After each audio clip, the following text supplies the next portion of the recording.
In this video, we're going to look at focus and intensity using two metaphors. The first is a light bulb. And if you can imagine a 100-watt light bulb that diffuses out in all directions, it's a lighter, it's a more diffuse focus. If we surround that light bulb with reflectors that concentrate and mirrors that concentrate that focus into a tighter and tighter beam, the intensity of the light in that beam goes up.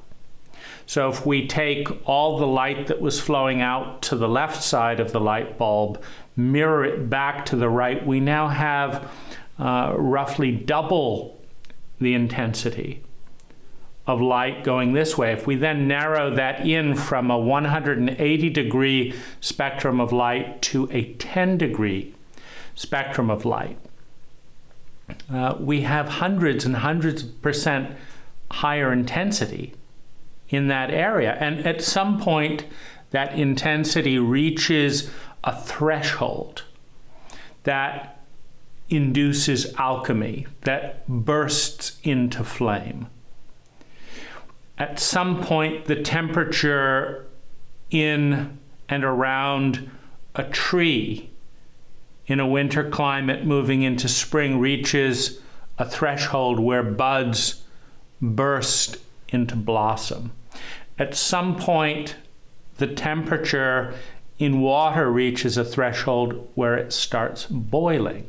That there is a continuum of intensity that at some point leads to alchemy. Another example of that, the phenomena of ice melting. You can go from 40 degree zeros to 20 degrees zero to 0 to 10 degrees to 28 degrees. Right around 32 degrees Fahrenheit, the ice starts to melt. And there's an alchemy as a threshold is crossed. Metal also has this threshold where at a certain point, at a certain number of degrees, steel melts and becomes liquid. And above that threshold, it can be malleable. Below that threshold, it becomes rigid. Now, another metaphor is water, and it's just a different element, but it's the same thing. You can take 5 gallons of water per minute, and you can focus it out in a mist, 360 degrees. You can go to 180 degree. You can turn it to a shower, or you can turn it to a jet. You can actually get a water jet that is so powerful and so precise that by mixing a little bit of grit in with the water, it actually cuts metal. And so again, there's this opening and concentration of energy. And these two elements are a metaphor. We could use flame and earth as well. You know, it can take a certain amount of heat and turn that into a jet, of fire. You can take, a round shape and concentrate it into a very sharp needle. But human consciousness, human attention, you can have a very diffuse attention, or you can have a very narrow and precise and powerful attention that cuts through the steel of reality, the density of reality, because of the intensity of focus. So we're looking at focus and its correlation with intensity and that threshold of alchemy. We're going to look at it from a couple of different angles. So one of the angles is that of a muscle. So if we look at the angle of intensity of, say, an arm, and go out to 180 degrees, can narrow it. But I have flexibility in the bone, but also muscle to go from this is the most acute angle that my body can create, and this is the most open for the arm. There's an element of a muscle. And what can happen is that that muscle can be flexible. There's also phenomena in metal where if you take a piece of tin, for example, and you bend it up, you bend it down. The first time you bend it is the hardest. But every time you bend that piece of metal up and down, it gets thinner and thinner, and eventually it snaps. So in this kind of continuum of focus and intensity,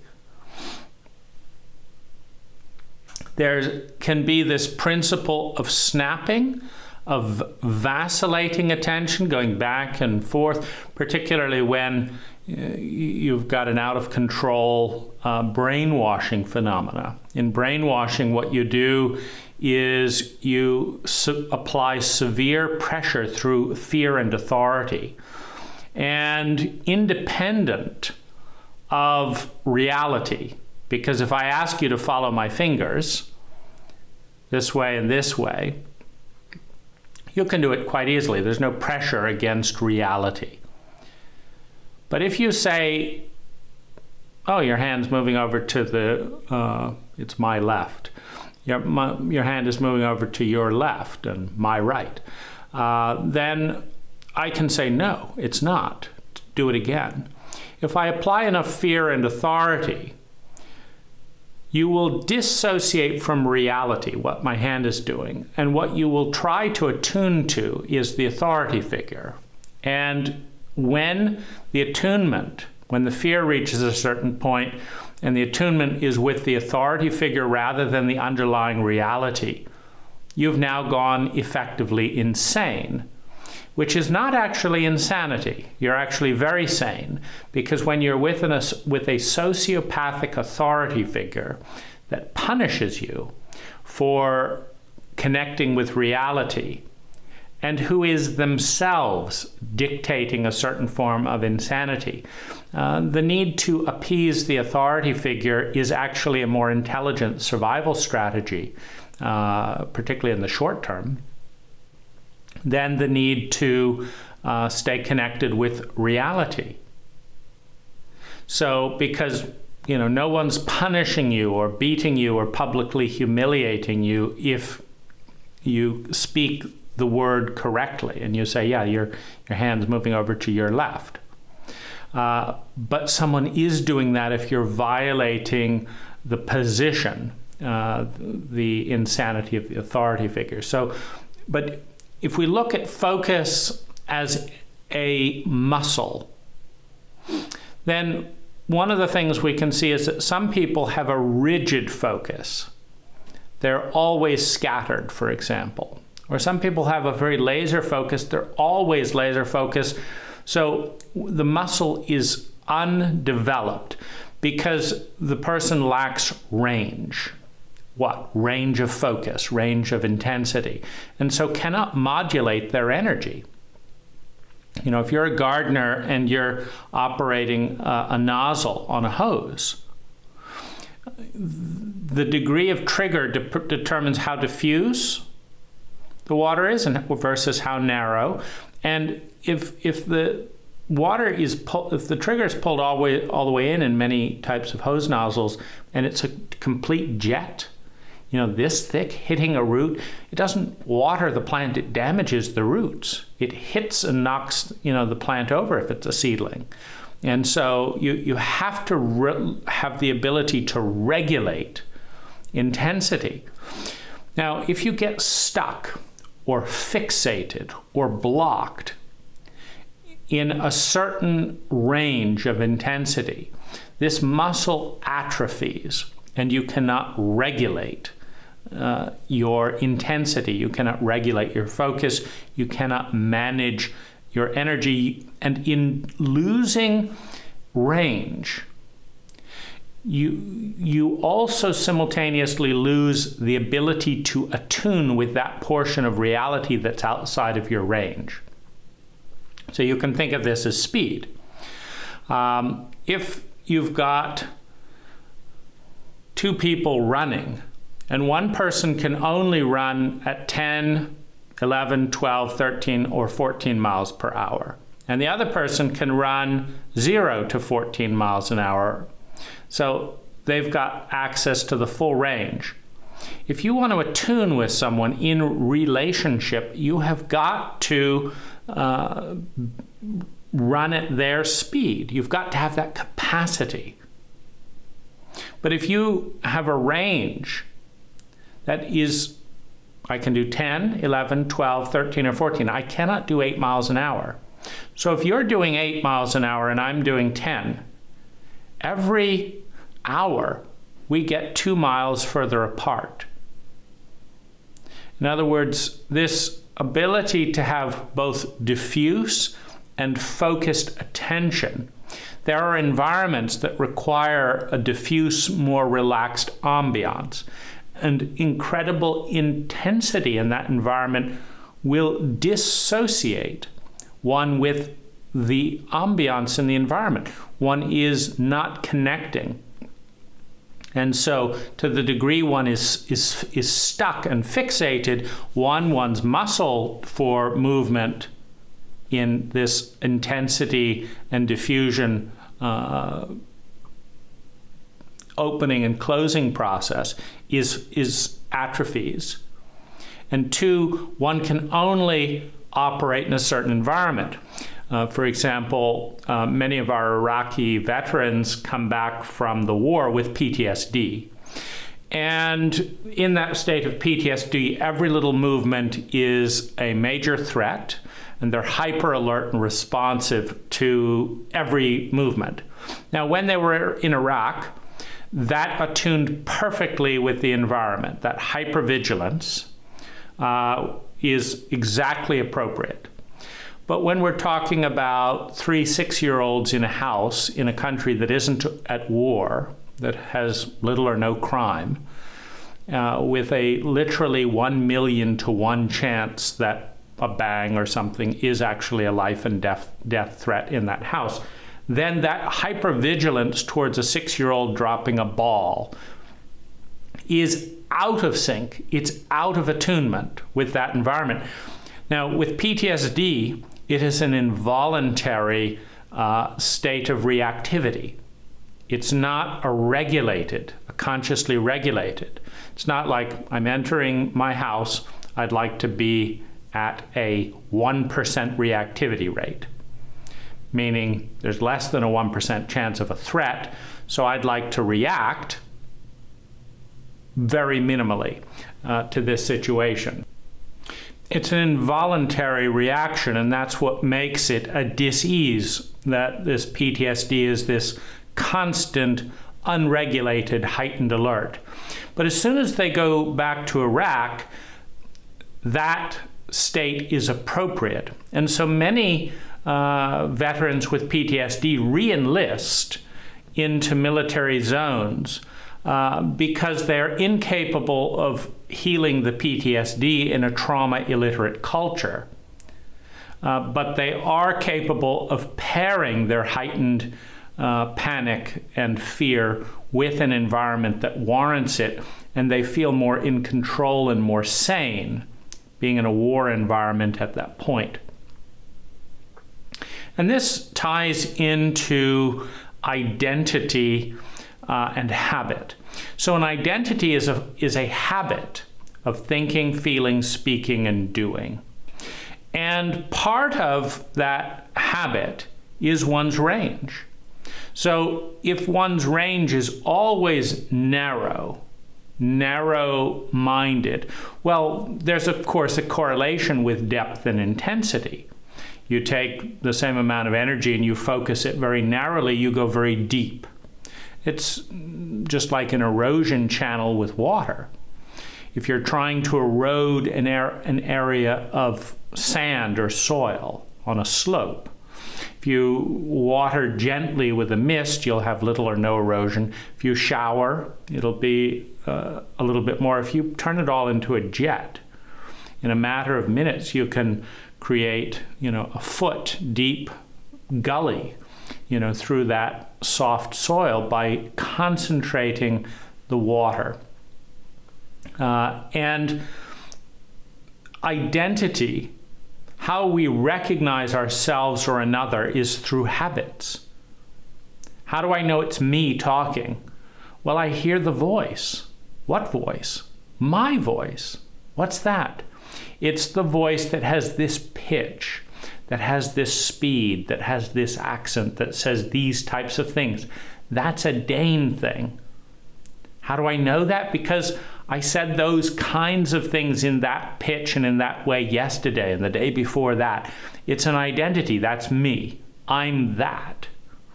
And so with this intensity and focus continuum, if we're always at a set point, this is me, then if we move into a more flexible range, it can be disorienting, even traumatic. Where am I?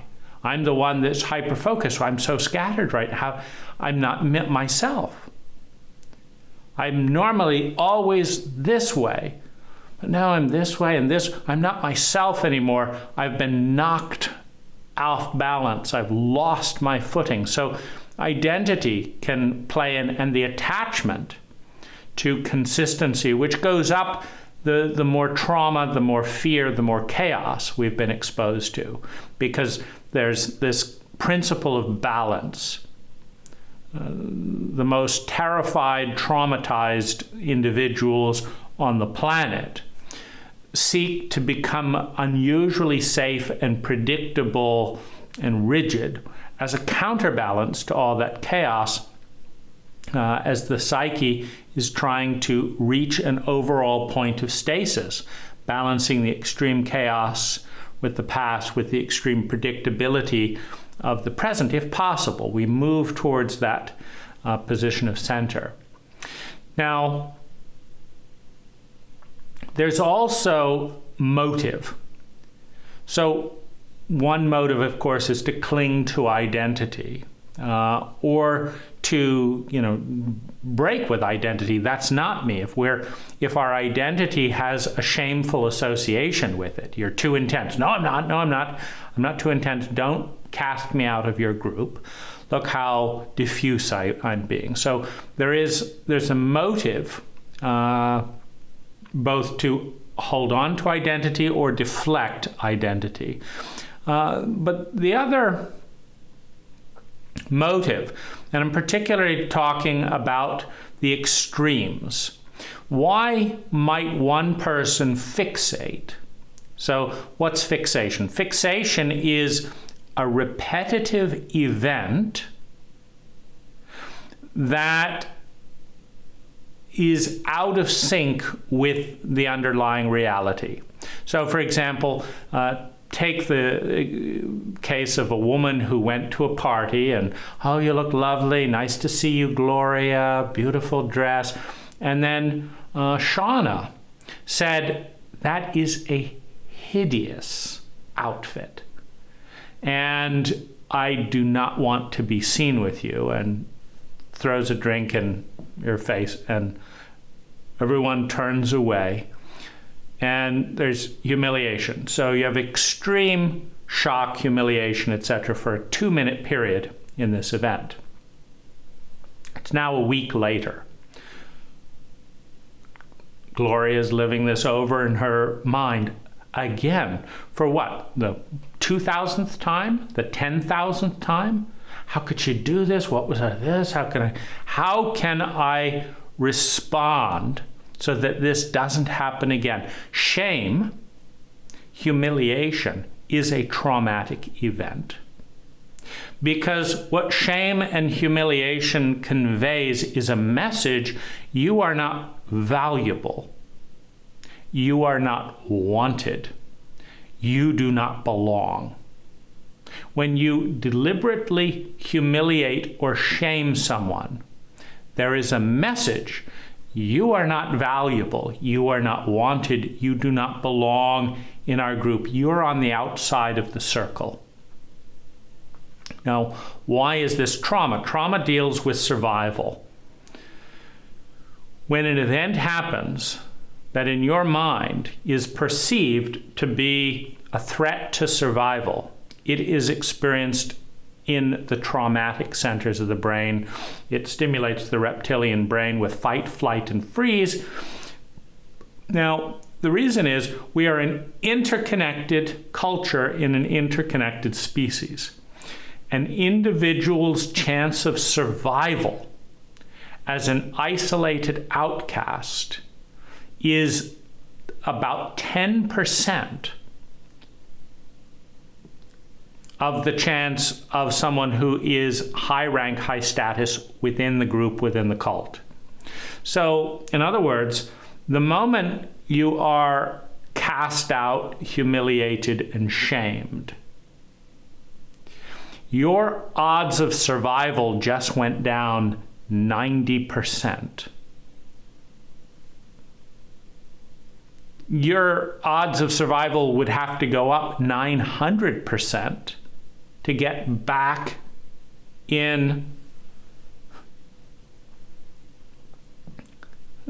the same position of probable survival than it was before you were cast out of the group.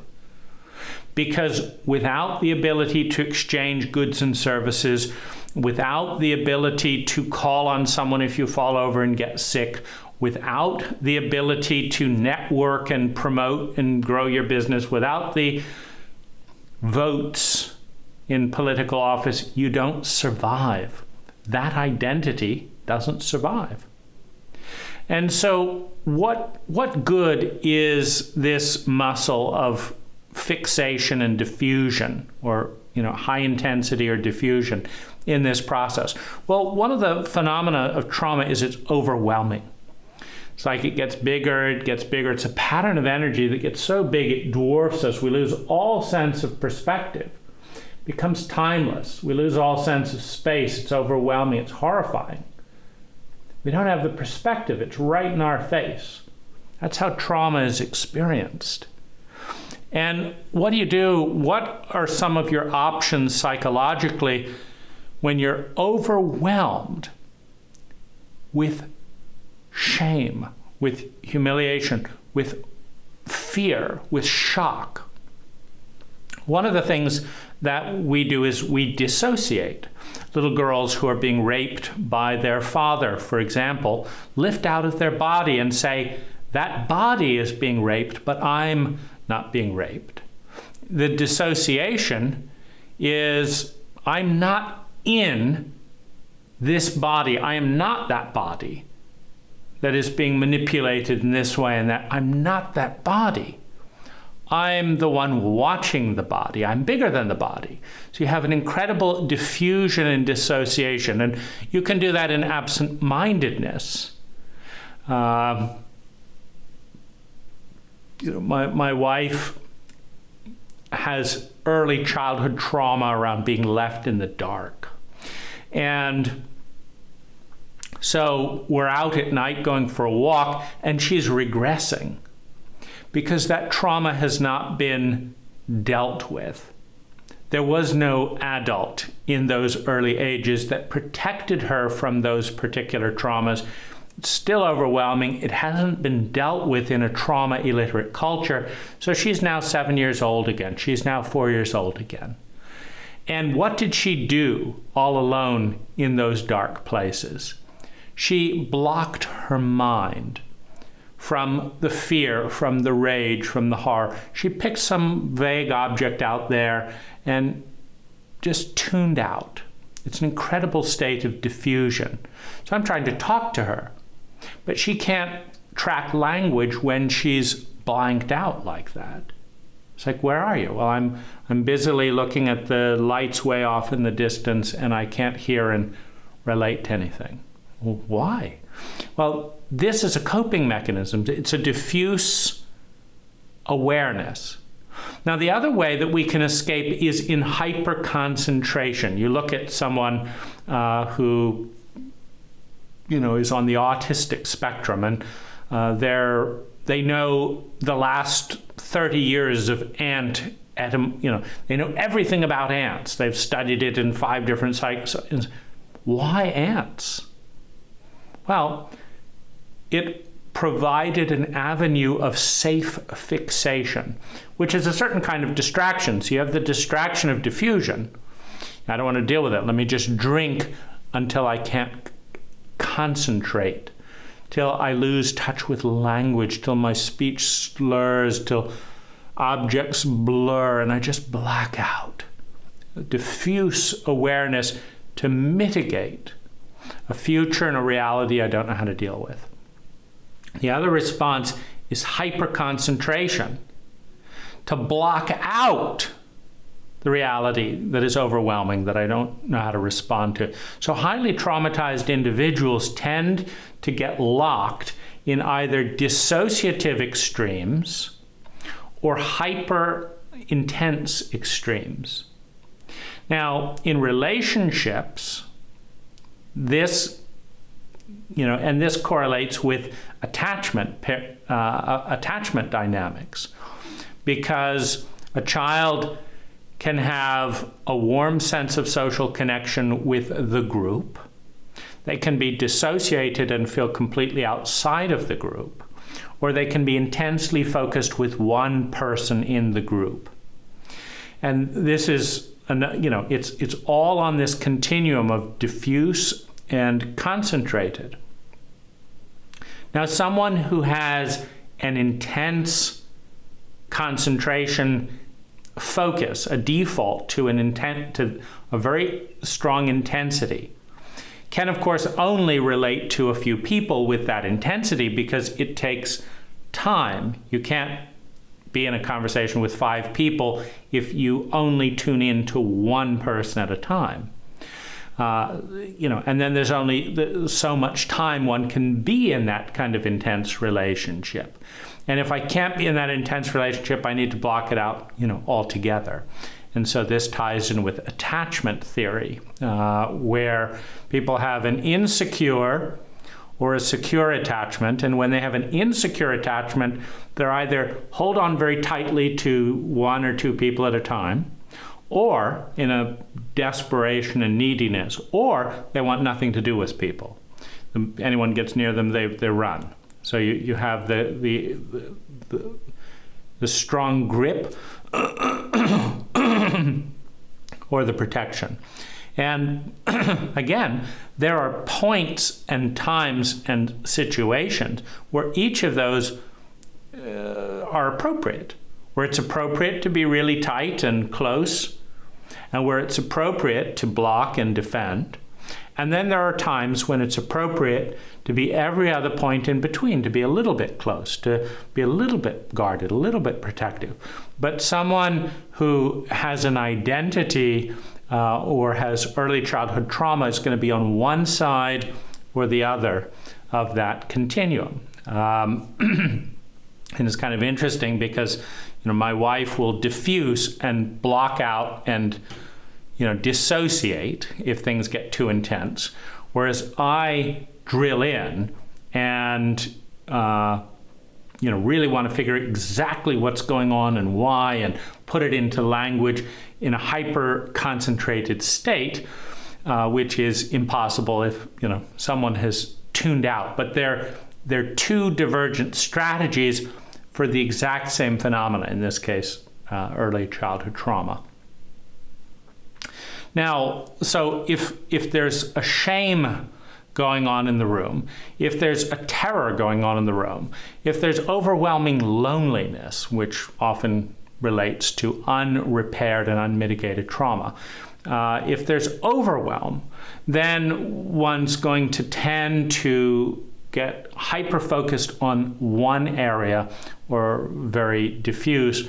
And there is a reluctance to be present to all that's going on because it feels too much to deal with alone. And we've talked about the fact that the more focused something gets, you can think of it as a magnifying glass as well. If we take this lens and get really focused, we're also seeing more and more detail. So there's a trade-off. The more focused you are, the more detail you have about a narrower field of things. Now, if I'm a hand surgeon, I'm trying to study this, you can see this little injury here. And so that focus was useful. But if I'm trying to be aware of the ambience in a room and I'm fixating on this dot, I'm dissociating from everyone else. Now, there's also sensitivity. So everyone has a stimulation threshold. And you can think of stimulation as energy that interacts with other energy. So sound, music, for example. We have a stimulation threshold. There's a point where we can't hear the sound. Then we can hear it, but it's not loud enough to really be enjoyable. Then it goes up and up and up, and then it's perfect. I like that volume. That's the stimulation comfort zone for sound at that moment in time. Now, everyone has a different stimulation threshold, meaning you can think of lovers in sex. Some people like rough sex. If there is not a certain amount of intensity, they can't connect with the other person. And for some, if there's not a certain amount of gentleness, they leave their body there, become overwhelmed. They can't enjoy the interaction. So you have sensitivity is a continuum of intensity thresholds that may or may not connect together.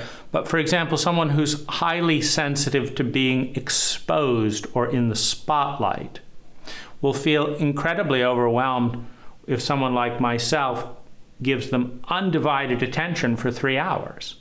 Whereas someone else, that may reach the intensity point where, they're really blossoming under the heat of that intensity in the same way that a bud bursts into bloom once the sun hits it for a certain number of hours each day at a certain temperature. So we also have reactivity. So sensitivity and reactivity are similar. If you think of the sun again, if we concentrate all of that diffuse light into a laser beam, then 1 or 2 seconds of that laser beam and the skin may start to burn. Whereas an hour of very diffuse light, the skin may feel great. And so as soon as the skin starts to burn, because it's too intense for the environment to attune to that environment, now you have reactivity. That doesn't feel good. I don't want my skin burned. I don't want to be shoved into this group. I want to be where I am. I want things to differ. I am the way I am. I'm at the comfortable. I'm where I want. I don't want to be moved. And again, intensity of energy can exert pressure, constructively or destructively. And this is also important in understanding the fine line between genius and insanity, which is a proverbial line. And here's a good way to look at that. The person who is traumatically fixated on very narrow bandwidths and who has just decided to go into ant studies. We're going to learn all about ants for the last 100 years. And every waking hour study ants, etc. When that person's house catches on fire, studying ants is insane. Learning how to put out the fire, focusing on the fire is intelligent, right? So you have this paradox where this fixation, forget a house burning down. When you're going to be evicted because you haven't sold enough insurance that month and you're busily studying ants, you have an insanity and a genius simultaneously.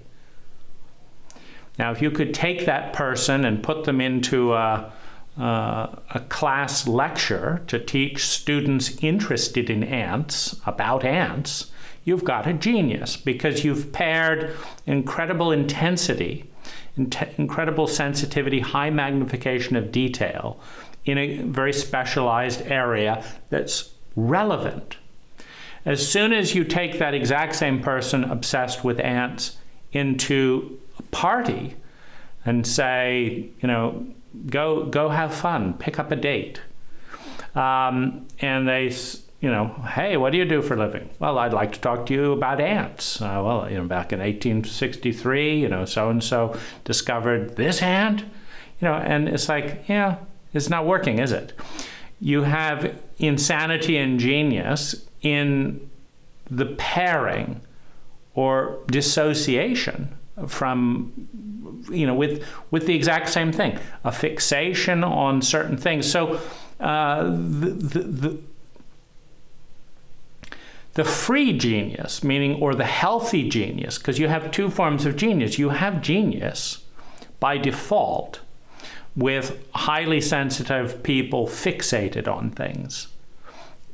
It's far more effective than dissociation. If you go numb, get blackout, go drunk, forget, lose language, you don't have genius. But you do have genius, meaning incredible precision and detail, when someone protects from overwhelm by becoming narrow laser beam focus on specific things that they become hyper competent, hyper informed about, and then know all about that. Now, when they're in a place where that's useful, they are off the charts relative to the average person in being able to know and deal in that terrain. When they're in another environment, they are insane, because that hyper focus does not assist well-being, and they're not attuning to anyone else there. They're completely isolated in that hyper-focus in that topic. Now, the healthy genius can modulate, that full bandwidth, can track what's going on, has multiple strategies towards well-being, and can attune themselves to others as well as ask other people to attune to them. They can reach out and speed things up a little bit for this person and then slow down and see if the other person can come into their slowness. And if the other person cannot come into their slowness, they can make a decision then to move up into their fastness, or to connect with someone else in a slower bandwidth who can meet them where they want to be met. It's the regulation of intensity and focus, as well as the observation, pairing, and attunement, is such that you've got an attachment template that's a gentle gradient. You can be at a peak of full attachment, or you can be somewhat unattached, or you can be moving towards attachment. You've got a gentle gradient that you can consciously say, I think, given what I know about this person and how long we've known each other, I'd like to be this close to them, and I can hold that position. Someone with attachment disorder has to be all or nothing, and can be in a hyper-focus or diffuse dissociative place. There's no regulation. There's no conscious pairing. Now, interestingly, the people who cannot choose their focus and regulate their intensity can be the leaders in the world in particular topics that can be accidental or fortuitous, as in the person who literally, they don't know why they picked ants, but they know more about ants than anyone else on the planet. They don't know why they picked ants, but they did. And they cannot be casual about it. They're laser focused. And they have been investing laser focus on the study of ants for 40 years in the way that no sane person would do. Because they're insane in terms of how this fits with their life, but they're very sane in their trauma protection. So that kind of intense laser focus on one thing comes from a tremendous fear of the complexity and trauma of intensity and unknown. You know, when someone looks around and you've got this unregulated parent being an inconsistent giant over here, and then this unregulated parent is an inconsistent giant over here, and this bully of an older brother is doing this, and the teacher is doing this, and they get shouted at for pointing. I'm just going to pick something, and that's it. Something that doesn't upset anyone. I'm not letting go of it. That's it. Ants. No one has political opinions about ants. I don't get hit for saying the ant has 4 legs the way I get hit by saying, why does dad have lipstick on his lips or on his cheek? You know, ants is a safe topic. I'm just going to study ants. Well, once someone is locked in a focus that they do not get traumatized for being in, they may get humiliated from time to time, enough about ants, but it's nothing like, you know, the abuse that shoved them into a narrow beam concentrated focus. They can literally, anytime they have a moment, focus in on ants, and it relaxes them. It feels safe as they've developed a precedent that I do not get traumatized studying ants. But the fear of death approaches when they try to switch focus, or so they just don't. They just tune everything else out and they focus on one thing.